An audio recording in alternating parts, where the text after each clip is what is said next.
Well, welcome back, everybody. It's time again for another episode of Health Talks with Dr. Trinh. The one show, the only show that shows you the future of health medicine, one conversation at a time. And today, well, it's the big reveal day. It's the day we've been pushing for. It's the day we promised. It's the day we've been looking forward to. Somehow, we're going to have a big reveal today on this show, so stay tuned. We're going to try and blow your mind as we introduce MDDao, the world's first healthcare metaverse. Is that correct, Dr. Trinh? Yeah, it is. Well, it's a lot to swallow because, first of all, what is a metaverse and what is MDDao and how does healthcare fit into all this? Yes, exactly. I know Arabian and I have kind of been hinting about it in a few conversations.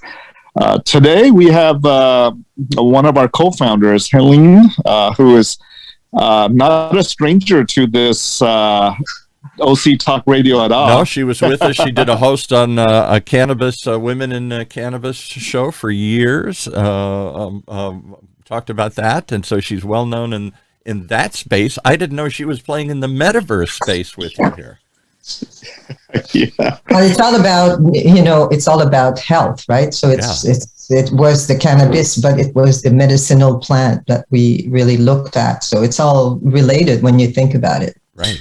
And you two are involved in another enterprise, which we won't talk about today here, this Physicians Council. Talk about that just briefly, because that kind of, I think, ties some of this together. It brings, it's a further entry into healthcare and providing, getting physicians involved in things they probably hadn't talked about before.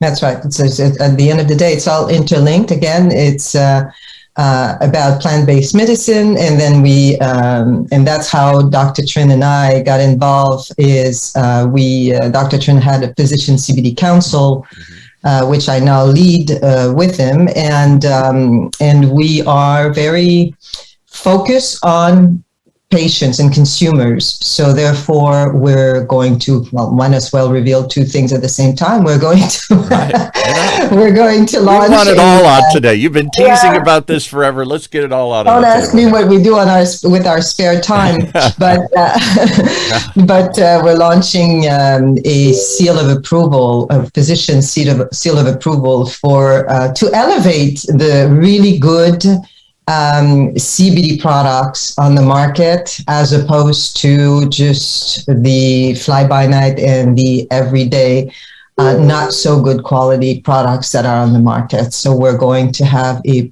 doctor's seal of approval on labels of the really good brands. And that is so powerful. Here we go. Products, more than brands, is good products.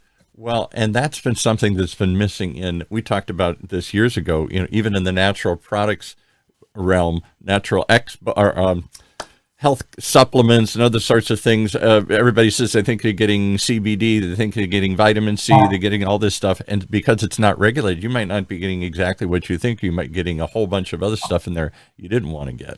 And then close to 40% of the products on the market have zero CBD in it. It's just 40% have zero. I'm buying it for an effect, for a promised prescription here, and because nobody is really monitoring it, we may not be getting any of it. That's right. And it's to the detriment of the market and the industry, because, it is there's important plant-based medicine products on the market, and they are buried into all of those that are not. So, right. And that's the bridge to what we want to talk about this morning, because, it's just an elevation when you talk about reinventing healthcare, and I don't want this to be focused on cannabis-derived products, because that's not what it's all about, but it's just a bridge to why doctors are working together and why doctors are looking at what's wrong with the current medical healthcare, obviously the healthcare system, and also what's wrong with our lifestyle and how we are Arabian. Well, there's nothing wrong with Arabian Prince's lifestyle. I mean, this man is always on the golf course. He's always got a smile on his face here. So I don't know, Welcome. That's why he's the CEO and we're not, right? So he knows, of course. Isn't this about health and wellness? Yeah. And you're absolutely right. Wellness. Yeah. Bye, everybody. I'm going on a golf course. He's living health and wellness. Yes, I'm walking 6 to 8 miles, and I'm happy. So health and wellness all in one. He's living the brand. Yeah, That's really good. Exactly. All right. So welcome, Arabian Prince. You have promised, you have teased, you have been like a striptease artist, showing us just enough to get us excited here. And today you're going to do the full reveal. Is that it? Oh yeah, me and the team, both the members of my team are here, so we're all going to tell you about it. Yeah, we have launched MDDao, and the website's up, the whitelist is up, so come and join us and get ready for an amazing ride into the metaverse, into health, wellness, and better human beings. All right, so let's see if we can dissect some of this a little bit here. Dr. Trinh is going to be driving, or is driving, for a little while, so I don't know how much longer we have him with us.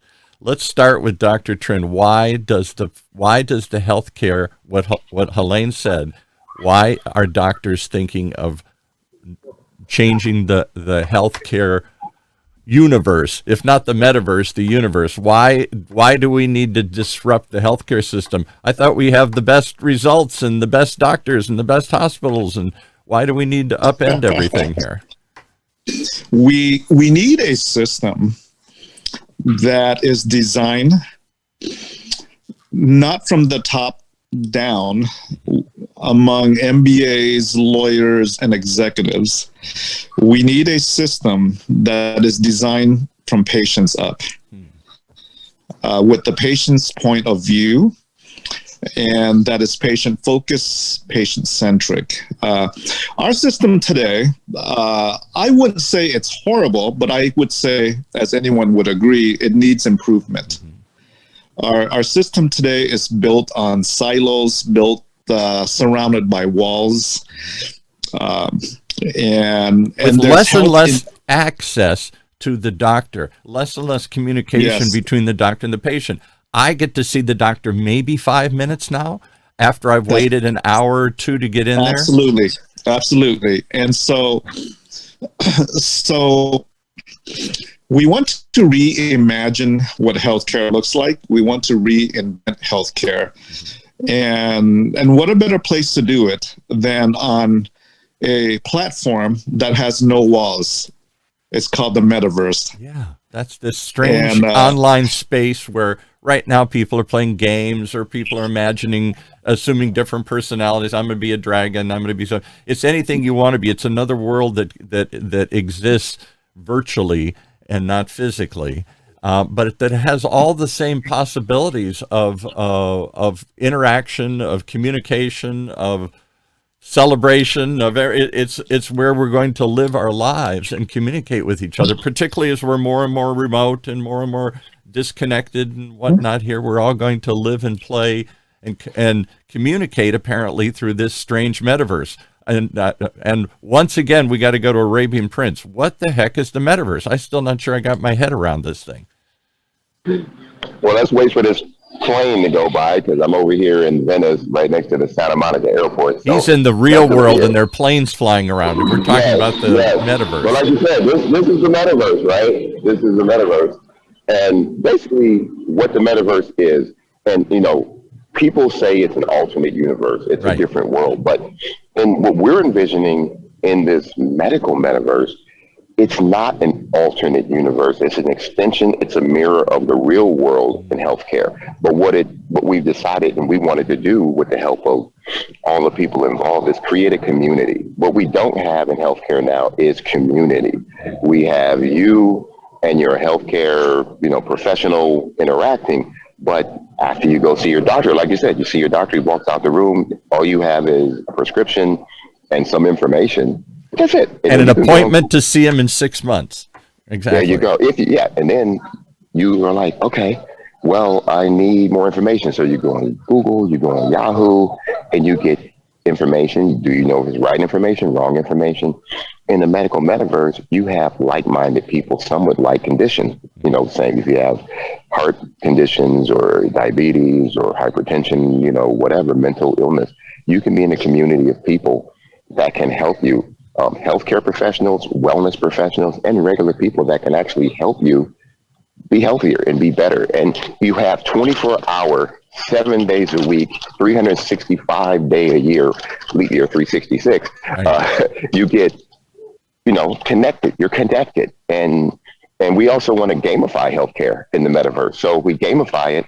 If you eat better, if you walk every day, if you do these things and you have a wearable device, we can track that and we can give you perks. We can give you, tokens. We can give you things that'll make you feel like, hey, I'm getting something from this.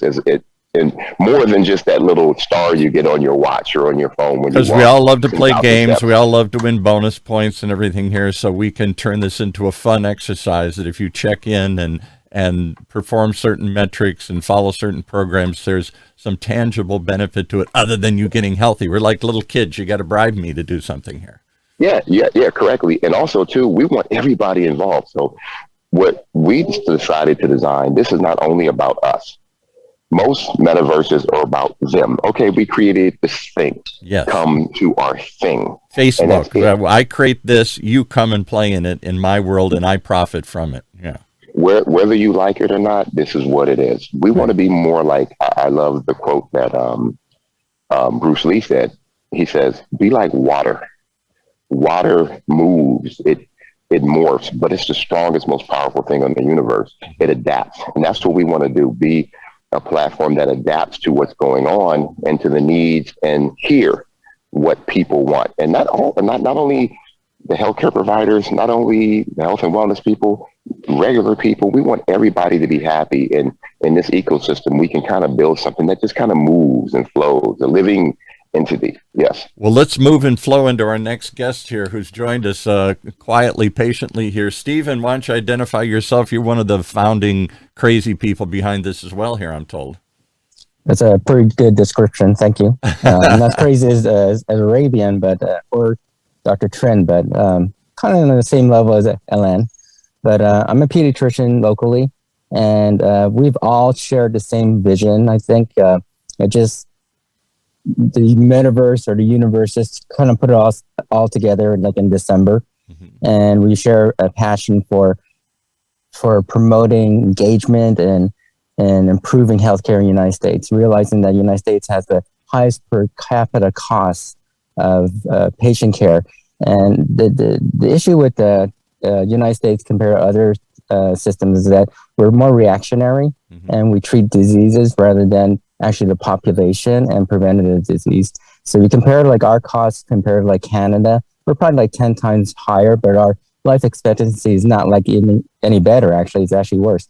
So why does that happen? It happens because we're not promoting preventative care. We're not engaging patients. And then, so our goal is to, as Arabian said, is to really create a ecosystem that is more patient-centric and patient-derived. So we want to actually have a community-led process that actually will give us insight into what the community truly needs and truly wants. And it's not like our iteration per se, it's more like what the community wants to develop. And that's kind of how we're going down that line, so we can actually provide something that actually the community actually wants and actually deserves. And we want to engage patients, as Arabian says, with a token and to incentivize them, realizing in the past, in the United States, and this is the sad part, is that everyone gets incentivized for patient care, but the patient, the most important component, doesn't get incentivized for the most part, other than being healthy. And then our goal is to create more of a community and to involve like all the different aspects of medicine as well as the community to sort of promote health and wellness. And to build on what Stephen says, mm-hmm. if you want to, do a comparison of how powerful it is to democratize the influx of ideas, vision, technology that can be put together in a metaverse when you remove the frontiers, I think that the best example is what happened with technology when the smartphone happened and we opened to the world to be able to build apps. right? Look at what happened. It was more powerful than any company, any unique companies, or even a group of companies could have done together. And still today, it's just expanding and expanding and expanding on how much technology and how much solutions the world brought to everything through apps, right? So now imagine if you put that pattern into a DAO, community, a DAO being a decentralized autonomous organization, meaning that it's a completely democratized organization. It's not a group of founders fostering all of that, these solutions and possibilities. So let's talk about that DAO component here. I see the DAO as two separate ideas that you sort of cleverly have combined together. First of all, to me, am I reading too much into this? DAO is another version of Tao, which is the ancient Chinese idea of, I'm looking it up online here, it says it's intuitive knowing. It's the natural order of the universe based on your kind of intuitive knowing of what is going on out there. Is this, am I reading too much into this? Because you did it because of this other movement within this whole another revolutionary idea of building companies in a democratized version, not just founders putting an infrastructure and trying to get people to come in and buy into it. I know you don't like the way it's set up, but this is the way I set it up, and I'm the guy that built this. A DAO being a decentralized organization, where a democratized version where everybody gets some say and gets to change it. It's almost like open source coding, where everybody gets to go in and work on this thing, right? You're hired. Hire this guy. He's our new PR. All right. Well, so I think was that just a happenstance, a happy coincidence, or was there some conscious idea of trying to adopt a DAO and Tao together here, of a new way of intuitively looking at the universe, as well as a way of decentralizing and letting an open source platform where everybody gets to be involved in its creation and its direction? Was that, I'll throw that to anybody, was that just a happenstance? I was going to say something really quick. It's weird, and I just thought about this. Yes, you're correct. But isn't this amazing that when we deal as a country, we're a democracy. Right. But when it comes to business, we're not a democracy in business. They're like, no, democracy bad with business. And that's what we're trying to get back to, a democracy of business. And I think business should be a democracy. And they're like, oh, DAO should be illegal. Huh? So is our country illegal? No, it's a democracy. All corporations should be more of a democracy, more letting everybody in that chain. The weakest link in the chain is the most important part of the chain, right? Because if that weak link breaks, the whole chain is worthless. So, you got to respect every part of that chain, from the bottom to the top to the middle. And that's what we want to do. Yeah, like the same principle as the blockchain, right? Yeah, a blockchain, exactly. So talk about that a little bit, because that's a blockchain. I'm always trying to wrap my head around, is an open ledger, basically, that everybody, that can't be hidden, or can't be altered. If I give money to a bank, they have their own private ledger. I don't know what they do with it internally here. But if I do a blockchain exchange of any sort, there is an open ledger for everybody to watch and to track and to see what happens to this thing, right? It's basically transparency and accountability. So it just allows people to be a little more honest about what they're doing.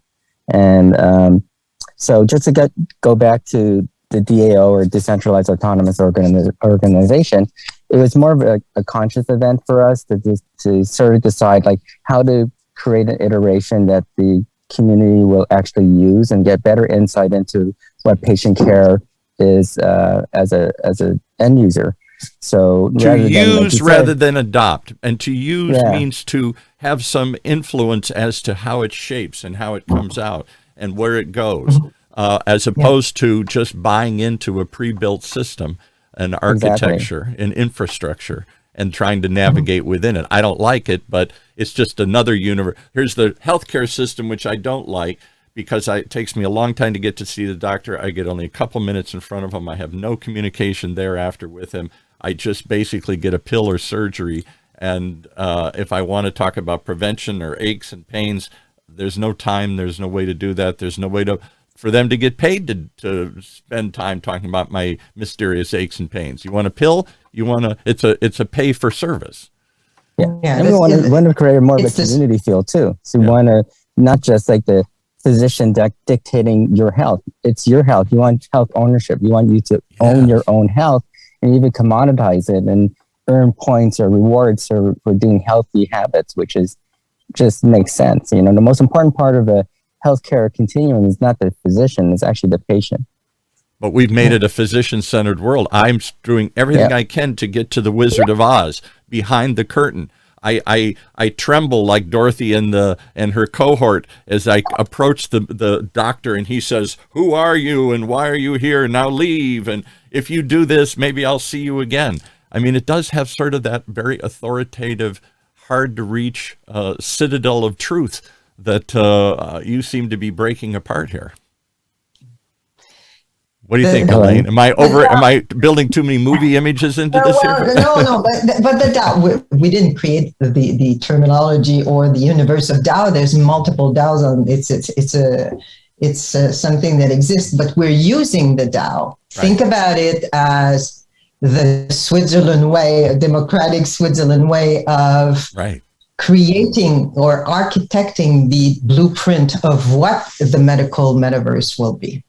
So the MDDao is there to, really gather the information, the ideas, the opinions, the technology. It's really how you actually create that blueprint, but not in a top-down, but in a community way. So can I ask the obvious question? And I'm not trying to be a bomb thrower here or revolutionary, but this is a revolutionary idea. How do you all profit as founders? That's the idea, is I build something and then everybody pays to participate in it, right? So I'll talk to the capitalist in the group here, the man who's always out there lecturing on entrepreneurialism and building businesses, Mr. Prince here. How do you rule in this world here?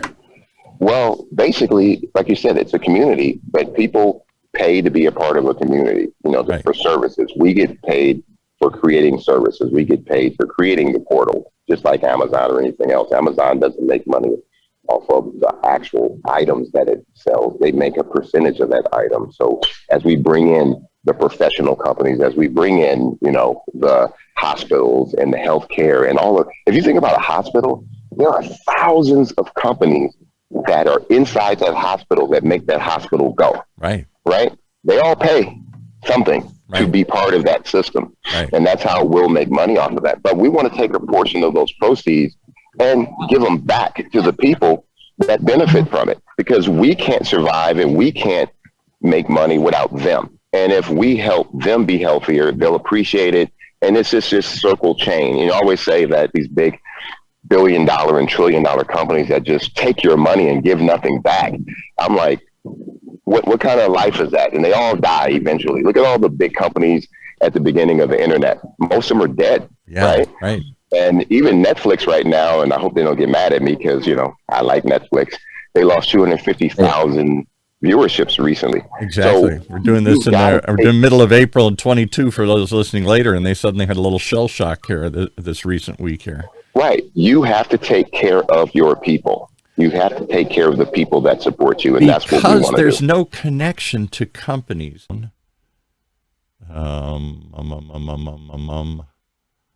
I'm struggling to see here. We're still on the internet. We're still connected. But for some reason, Zoom has crashed on us here. Okay, there we go. Sorry about that. I don't know what happened. Zoom crashed on me. That's never happened before here. So we were live. We took over OC Talk Radio and changed it to MDDao Radio. So, you did. Sorry about that. You did. That's right. Momentarily. You did. So let's go back to my point here, which was in a world that I'm used to seeing, entrepreneurs like you guys create an ecosystem, an architecture, and then you charge me to go in Netflix, Facebook, Amazon, whatever, and somehow you create this world and then you let me come and participate in it. And I might like it, and I might stay, and it might work for me until somebody else comes along and has something cheaper, faster, better, and then I'm out of there because I have no connection to it. I don't own stock in it. I have no control over it. I have no say in it. I just play in it as long as it works for me. Is a DAO different? Do people have more of a commitment, connection, control over this thing, and therefore hopefully a little more engagement and a little more loyalty to it because they're building it? Is that the hope, Elaine? Yeah, well, yeah, there's multiple ways that the people will have their say. I don't know how much you got from what I was saying before, talking about the co-op concept. We lost a bunch of that. All of a sudden, you went, lost a bunch of somebody pulled the plug. You're getting so close to disrupting it that the powers that be, the black helicopters, were flying over and instantly disrupted it. So we'll have to go through that again. What I was saying is that I like to simplify things and to put it into what the people know as a physical world, right? So if we look at what the world was, how it exists in the physical world is that we have cooperatives where people are members of that co-op. Right. And the members of that co-op decide together on the evolution of the co-op, on renovations that need to be done, on addition that you do to the whatever you own. Right. But you do own as a co-op the overall co-op, right, as a community. Now transport that concept into a digital world of blockchain where you have even less, more opportunities and less boundaries. Right. And you are able to have also NFTs. So for instance, just to give you an example, a membership in the MDDao is an NFT. So an NFT has a value on its own and it's resellable if you don't want to be in the DAO anymore. So that's your first asset. After that, you could be a participant or you can be in the parade. So again, that's your involvement comes to play, right? So do you want to have land in the new medical metaverse? Do you want to have services? And you're going to own your own health and your own data, which is something that you're going to be able to decide also on how people are using it. So there's a lot that the members of the DAO and eventually the metaverse will actually have as assets and control and possibilities. So it's much bigger. So that, again, talk about revolutionary. Let's just break some of that down here. Let's start with health data. The one thing we're all concerned about, we're throwing up laws in a world where we're trying to take down laws everywhere here. We're in that cycle of a thing. We go this yin and yang. We want to regulate everything, and then we get upset and we want to take all the regulations away. And then, no, it's too wild, it's too open. So then you got to put some of them back in place. And one of those where we've been pushing for more regulation, left, right, and center, is over healthcare information. I don't want everybody knowing what my disease is and what my problem is. I certainly don't want my employer to know. I may not want my family members to know. I may not want anybody to know. That's my information and more. And yet information is ultimately what all these internet companies sell. They collect information about us, what we buy, where we go, what we do, what our conditions are, and then they resell that data to companies who want to market to us. That's their... And you're not making money from it, right? Someone you're not making any your data to make money, but you're not making any, and you're being charged to give it.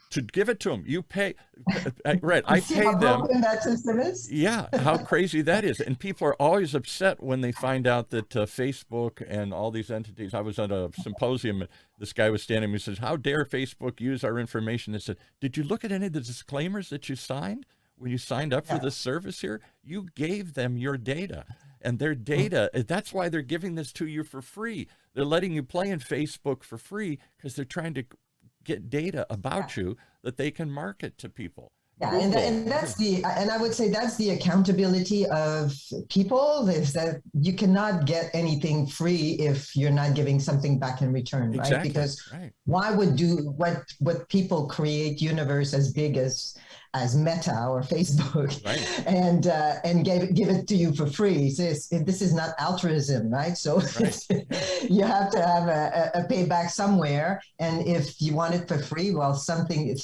in you is going to pay, and it's your privacy. Right. Yeah, So, and that's what we talk about, like health ownership. So you own your own data. You have the option to give it to us, but you should be rewarded for it or incentivized to do so. And then, but you look at health data. Why do we need health data? So we need health data so we can get better insight in terms of like disease management and disease outcome. So we don't have that last piece of the puzzle to sort of figure out like what truly works in real life. So health data is a really important thing, but the patient as an end user should actually have complete control of that, but also be rewarded for giving out the data to the community to use. yeah. Okay. So I love that idea. Now I'm in a co-op. We're all going to collect and exchange ideas and information and data and whatnot, and I'm going to enter my data into this network. But it isn't you four that decide what to do with the data and make billions from it. It's us. We decide as a group. Exactly. Yeah, and you get paid for it by opting in. You don't have to opt in. You can opt out. But if you do opt in, you know that you're going to do it, and you can do it anonymously because we don't need your name. We don't need to know who you are. Like you said, your family doesn't need to know. We just need the statistics. Right. We need to help make better people. And if you opt in, you should get paid for being part of that help. Wow. Okay, so there's a big one right there. The power of data. The people don't realize that's why the whole internet exists, to collect data. That's their real, the gold that they're mining in this thing. It isn't the ads. That's part of it that they put in front of you all the time. Will there be ads inserted into the metaverse? Is this another way? And if so, is that something we as a community agree to do to generate more income for all of us? So you know, it's kind of like two phases. So the initial phase is a DAO.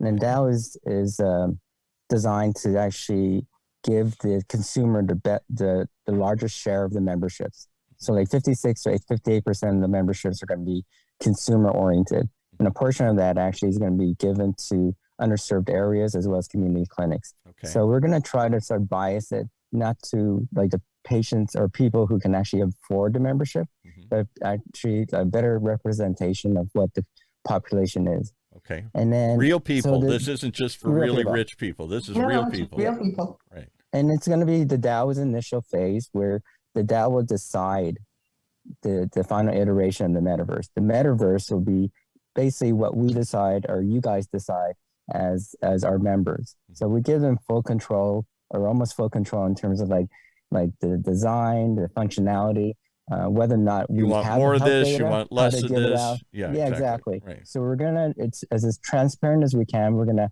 have everyone vote, and everyone has one vote. So it's equal and democratic. Yeah, and I love it. And the fact that there's no more of those weird little plastic cups that you get at the hospital is the greatest point of the metaverse. How about the gowns that I have to wear that never fit and always show the worst part of me here? Yeah. Well, you'll be able to select your color on it. Yeah, but we're still going to have those gowns because that's going to be really funny having a bunch of people with their backs out in the metaverse. That'll be the best part of it. We'll have mooning sessions. You can blur your behind in the you can blur your behind in the metaverse. I like that. I'm already in.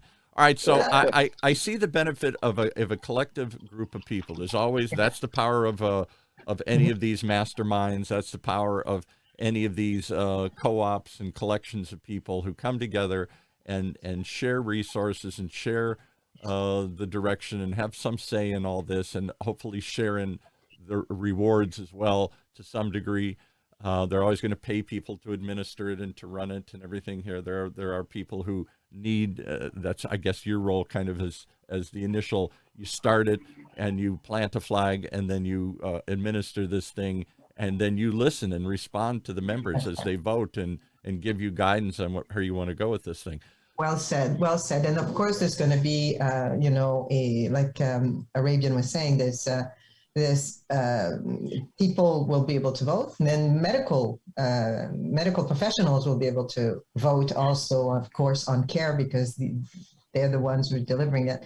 And then you have the wellness membership as well that will be for allied of healthcare. Here's what concerns me. I see why people would flock together to exchange information. I'm lost. I'm alone. I've got a problem. My doctor saw me for 5 minutes and says, well, I don't know, see if this works, and come back and see me in 6 months. I'm real busy. I got to go.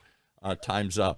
And I go home and I still ache and I'm still scared and I still have pains and I still don't understand Will diet help this? Will exercise help this? Will cannabis help this? Will anything? I'm out trying to be my own research team here, and I'm not equipped to do this. And I'm stumbling and fumbling a lot here. So I get the idea of coming together with other like-minded people. What are you experiencing? What are you seeing? What's working for you? What other ideas do you have? That's the power of the internet, is to collect large groups of people who have shared interest here. What's the shared interest of the doctor to get in here, to give up this pay per service model, to spend time wandering and listening and participating? He or she doesn't have to wander, listen, or participate.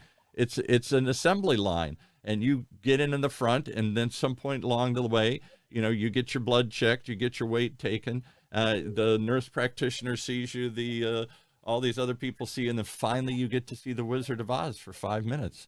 And he or she proclaims something, and then they're out of there. Are doctors incentivized? Why would they join this, Dr. Stephen here? You're asking him to throw away a proven model that's working for him here. Well, it's a reality where the healthcare is going now. So there's something called population management, where we actually are responsible for managing a population and disease management. And a lot of IPAs, as well as physician groups, are going into full risk, where they actually take a portion of money and they manage it. So ultimately, and if they manage it wrong, if they don't, then they lose money. So to measure it correctly, you have better outcomes and better health, then you will actually make money in the back end. Ultimately, as physicians, not to be altruistic, but our goal is to really promote health and wellness, and that's really where we kind of stumbled as a community. We got into an area where we were just like treating patients and treating disease management and kind of forgot to actually become part of the care. I mean, we're trying to bring, one of our taglines is to bring the we back in healthcare, because really it should be a partnership between doctor and patient. Right. And we've forgotten that on the way. And we're, like you said, we only have 5 or 10 minutes to see a patient, and then this will offload that time constraint in our practice as well. So does it give you better communication? And I mean that in a positive way, because not necessarily where it takes more time, but the patient doesn't just jam it all into you in 30 seconds as you're reading their chart or as you're asking a few questions. They are continuously supplying input. We've talked to other people in the show about health monitoring systems and remote monitoring and telehealth and other things, where they're constantly inputting data, and then alarms go off, and people are reading that data, and alarms go off, and then the physician's alerted, hey, your patient's taking a turn for the worse. Maybe you need to talk to them right now. Yeah, and that's where the innovation in healthcare goes. And then, so better monitoring, by better outcome, better communication and engagement is kind of like where healthcare is actually going. So as a physician, not only do you want to be part of that, you want to drive it as well. Yeah. As the metaverse or any iteration, and our goal is not like just our metaverse. We want healthcare to improve generally across the nation, across the world, and to provide care that's accessible to all different levels of economic status. So we'll realize eventually that as more and more people enter into the metaverse, and then they want that type of involvement, then we're going to actually, as physicians, want to be part of it as well. I think you've hit on the nail there, right on the head there. I'll throw this back to Arabian. If in every revolution, it starts from the bottom up, and nobody at the top wants to change. We're happy. Let them eat cake. What's wrong? I'm happy. Everything's good for me, Marie Antoinette here. But why are the French people revolting? Why are they coming with pitchforks here? Everything looks good from where I sit. And yet when the people get together and really decide as a movement to throw somebody out, to overthrow a system, other groups have to adapt and join in or get rolled over. Is that where this is headed? I'm not trying to threaten the medical community, but at the same time, get on board or get run over. Oh yeah, like you said it. The fat cat, right? Yeah. The king, the grog, the mead, whatever you want to call it. You got to work now. You got to take care of your patients. You have a oath to take care of your patients, right? And I think this is going to make it so that the good medical community, the good doctors, the good physicians, the ones who got in it for the right reasons because they wanted to help people. Yeah, they will rise to the top. And people, it's just like Yelp. I don't too much like Yelp because there's a lot of crazy people just, I'm mad at this place because there was too many people in line or whatever, Right. But in a community like this, you will see who's there to help, who's there to give support, who's there to help you be healthier, or who's there just to take your money and send you down the way, like you said. So I think that's what this is going to be. We're in a new world right now where people are really, really focusing more on their healthcare and focusing more on their pocketbook too. Because have you seen the gas prices lately? Lately, yeah. Gas prices? Yeah. So people are really, really focusing on their money. Yeah, exactly. And I think they're focused, they're realizing that they have more power and more say than they thought they had. I was told to just shut up and listen to whatever the doctor said. That was my parents' world. The doctor said it, I did it. He was God, and I listened. And that somewhere along the way, we lost trust in all these authority figures, policemen, politicians, priests, everybody else here. I'm a good Irish Catholic. We've all suffered through our loss of faith here. And yet, out of that, it comes back to maybe it's up to me to take control of my own life, to take control of to find my own truth, to find my own answers, and not to just rely on somebody else. And I think it's also to meet people where they are, right? So the metaverse is something that's happening.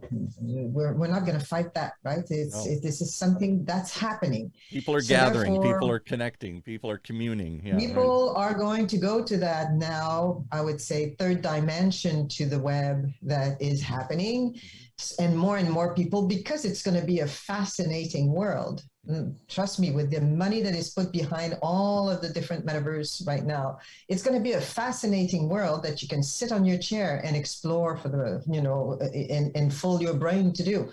So there's also a negative side to that, is that I just said people will sit on their chair a lot, right? And people will just almost forget about what the physical world is if you're not careful. Meeting them where they are, being able to offer services and mental health services and all of that where they are is also an extremely important mandate of what the medical metaverse will be. And that will certainly help a lot on balancing. And I think that the reward program that you can use and be able to earn, for instance, tokens that you're going to be able to use also, because in the universe to be able to get services, then it really makes you being rewarded by going out and do physical activities and help you go back to where it should be, into the whole balance of life. We had somebody on a while ago that was similarly disruptive, and they were talking about these fintech models, these financial technology models. And they said banks should reimagine themselves as just trying to collect your cash so they can loan it out to somebody else.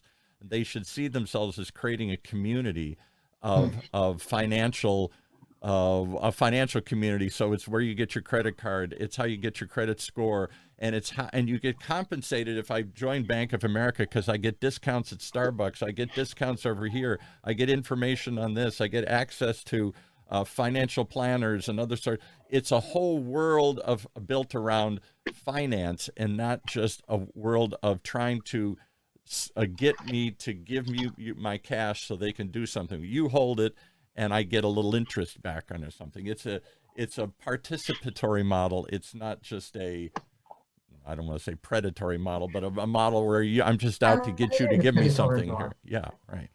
Yeah, we all know that, the people on Wall Street are laughing to the bank and probably laughing at you on the way. Yeah, right. So I got them. I suckered them into giving me this. There's a truth to that, right? Yeah. So, Using your money to make money. So it doesn't make sense. The same thing for healthcare too. We're using their health data to make money, or just using their disease process to make money. It doesn't make sense. Yeah. They should take some ownership of their own health and then and commoditize it even. So how does the revolution start? How do people, it's open, it's available. You've announced it here today and through press releases going out this week and next to the world. How do people, I see it sort of like the land rush. What was the great land rush in Oklahoma or whatever? They had everybody lined up. Oklahoma land rush. They all lined up at a thing, and then the gun went off, and then they all the settlers, the last open piece of land that hadn't been claimed, and they all rushed frantically to plant their flag in the ground. Is that what's going to happen here? There's going to be a giant land rush. So the people go on MDDao.com and they can whitelist their interest in exploring the memberships, because the memberships will be launched in about 2 months. 2 months time. So there will be a live membership where people buy their membership from a consumer. That's going to range about $150 and then to all the way to the healthcare specialists and the medical professionals.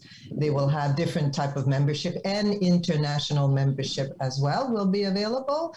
And that's going to be in a couple of months. So people right now can go and whitelist their interest, because there's a limited number of memberships that will be available. Altogether in the world, there's going to be 45,000 memberships. So people can whitelist to have the priority, because if they wait till the day it opens up, there might not be any memberships. There might not be any land left to claim here. There might not be any memberships open here. There might not be a land. You won't have a voice, and that's the important part here. Right. Is that the membership gives you that voice. It gives you that chance and opportunity to voice how it should be shaped. So right now it's like blockchain. They only have so many. That's why blockchain has such value. There's a limited number of blocks out there. There's a limited number of coins that have been minted, and we ain't making any more here.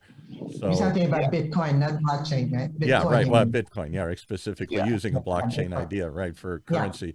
In a similar way, there's a certain number of seats open at the table here, and right now people can go in and reserve a seat. They can tell me what seat you're interested in. Right. Yeah.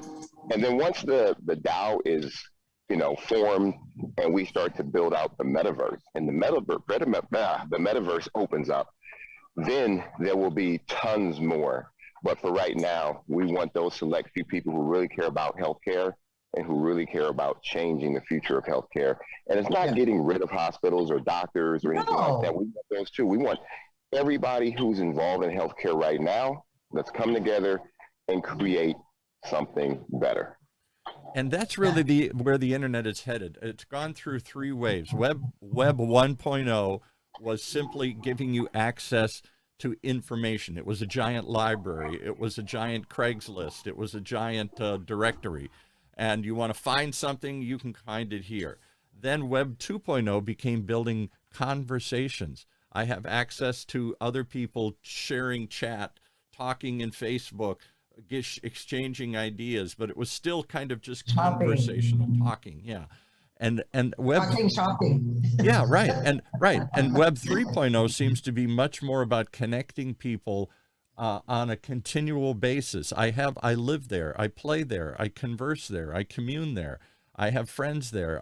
It is really an online community that I check in with on a regular basis, and becomes part of my extension of my real world community. I have my real friends and my real church and my real business and everything. And this is an extension of that, where I can reach out and not just once in a while check in them and say, watch their emoji, look at their picture. I can really connect with them in some way. I think and there's going to be some real utility also. Yeah. There's going to be some real utility and real engagement that actually allows you to actually find things to do there and actually experience things. So, yeah. Yes. For example, I'll just give you my little grandson's 8, and he plays in one of these metaverses now that's now become a big deal. If you know anything about these, called Roblox. And it's not just games, but it's a community where you can create your own game, and you can sell your own game, and people can play your own game and buy these tokens, and everybody, it's like Amazon there. It's a marketplace of all these things. And then now they got all these kids playing. What else do they do? Maybe my grandson makes his own game. And then he invites his buddies to come into my little world. and maybe he monetizes someday. Maybe it's just for fun. And then with all these kids, maybe we come and watch a concert there. Or maybe we come hang out after school there. And we do all. It's a place we go hang out. And I watch him and I say, but you're not doing anything. You're just sort of goofing around. He said that we're kids. That's what we do. We like to just hang out and goof around here. And those kids are going to be our consumers in about 10 years from now. Yeah, and that's why they're going to want to consume everything. They're going to consume medical products, financial products. They don't want to just go, jump in, buy it, and leave. They want to hang out there. They want to commune with other people buying those products. They want to see what they're doing with those products. They want to have more communication with the people who created those products. I don't know that the world of corporate America is ready to have that conversation. They want to just put it up and sell it and never talk to you again.